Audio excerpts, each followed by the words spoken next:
السلام علیکم۔ آج ہم برکس 2024 کے بارے میں کچھ بریفلی بات کریں گے۔ یہ پاکستان اور انڈیا ہے، اور اس سائٹ پہ اگر ہم جائیں تو افغانستان، ازبکستان، قزاقستان کے بعد ہمارے پاس رشیا آ جاتا ہے، جس کے شہر قزان میں برکس کا سمٹ ہو رہا ہے۔ اس کے بارے میں اگر آپ دیکھیں تو آپ کو درجنوں آرٹیکل مل جائیں گے۔ میں کوئکلی ان تمام آرٹیکل کو سمرائز کر کے آپ کو بتاتا ہوں تاکہ آپ کو پتہ چلے کہ آج کل چل کیا رہا ہے۔ سب سے پہلے جانتے ہیں کہ برکس ہے کیا۔ اس برکس گروپ میں سب سے پہلے جو فاؤنڈنگ ممبرز ہیں وہ ہے برازیل، رشیا، انڈیا، چائنا اور ساؤتھ افریقہ۔ انہی کے یہ جو فرسٹ لیٹرز ہیں، انہی سے مل کر ہمارے پاس برکس بنتا ہے۔ تو پہلے یہ برک تھا، پھر اس میں ساؤتھ افریقہ نے بھی انٹری لی، اور اب برکس ایکسپینشن کی طرف جا رہا ہے، اور بہت سارے کنٹریز اس میں انکلوڈ ہوئے ہیں، جن میں سے اب جو کرنٹلی برکس کنٹریز ہیں وہ یہ ہیں۔ ان میں فرسٹ 5 تو وہی ہیں، یعنی برازیل، رشیا، انڈیا، چائنا اور ساؤتھ افریقہ۔ کچھ نیولی ایڈڈ ہیں جیسے ایران، ایجپٹ، UAE اور ایتھوپیا۔ سعودی عربیہ کو انویٹیشن ملی ہے، لیکن انہوں نے اب تک اس کو ایکسیپٹ نہیں کیا۔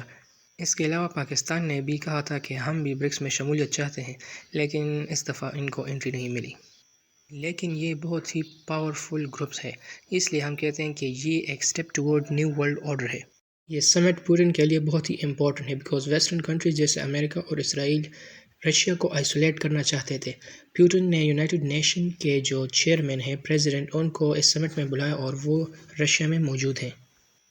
اس سمٹ میں بہت سارے ورلڈ لیڈر موجود ہیں، جن میں سے موسٹ امپورٹنٹ چائنا کے پریزیڈنٹ شی جن پنگ اور انڈیا کے پرائم منسٹر نریندر مودی شامل ہیں۔ BRICS is a step towards de dollarization. BRICS countries چاہتی ہیں کہ وہ ایک برکس کرنسی کی طرف جائے تاکہ ڈالر پہ ان کا انحصار کم ہو جائے اور آپس میں ایزیلی ٹریڈ کر سکیں۔ اب امریکہ کی جو ہیجمنی ہے وہ ڈالر ہی کی وجہ سے ہے، بیکاز ورلڈ کا ٹریڈ جو ہے وہ ڈالرز میں ہوتا ہے، اس لیے یہ امریکن ہیجمنی کو چیلنج کرنے کے مترادف ہے۔ یوکرین وار کے بعد امریکہ نے رشیا پر تقریباً 16,000 سینکشنز لگائے ہیں اور اس کو سوئفٹ سسٹم سے نکال دیا۔ اب رشیا یوکرین وار کے بعد امریکہ نے اور ویسٹرن کنٹریز نے رشیا پر تو سینکشنز لگا دیے ہیں، لیکن اس سے ڈیولپنگ کنٹریز کے اندر یہ ڈر پیدا ہو گیا کہ ہو سکتا ہے کہ فیوچر پہ ان پر بھی سینکشن لگ جائے۔ ان سینکشن کو پھر بائی پاس کیسے کر سکتے ہیں ہم؟ اس کے لیے انہوں نے سوچا کہ ہم ایک نیو ورلڈ آرڈر کی طرف جاتے ہیں، ایک نیو گروپ بناتے ہیں، بلاک بناتے ہیں، جسے انہیں برکس کا نام دیا۔ اور لگتا ہے ایسا ہے کہ پرانا ورلڈ آرڈر جس میں یونائٹڈ نیشن ہے وہ فیل ہوتا جا رہا ہے، بیکاز اس کا مین کام جو ہے وہ دنیا میں کانفلکٹس کو روکنا تھا، لیکن جو یونائٹڈ نیشن ہے وہ یوکرین، رشیا اور اسرائیل فلسطین وار میں فیل ہوتا ہوا ہمیں نظر آتا ہے۔ ورلڈ وار 2 کے بعد ہمارے پاس بائی پولر ورلڈ وجود میں آئی، جس میں سے 2 سپر پاورز تھی جو کہ مرج ہوئے۔ اس میں سے ایک USSR تھا، جو کہ دوسرا یونائٹڈ اسٹیٹس آف امریکہ تھا۔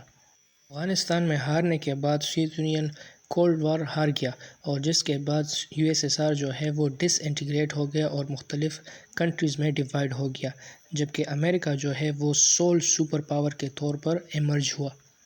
لیکن پچھلے ڈیکیڈز میں rise of China economic power اور اس کے ساتھ انڈیا کی ڈیولپمنٹ نے اس ورلڈ آرڈر کو چیلنج کرنا شروع کر دیا۔ اب ہم آگے دیکھتے جائیں گے کہ یہ کنٹریز اپنی آبجیکٹیوز میں کامیاب ہوتی ہیں یا نہیں۔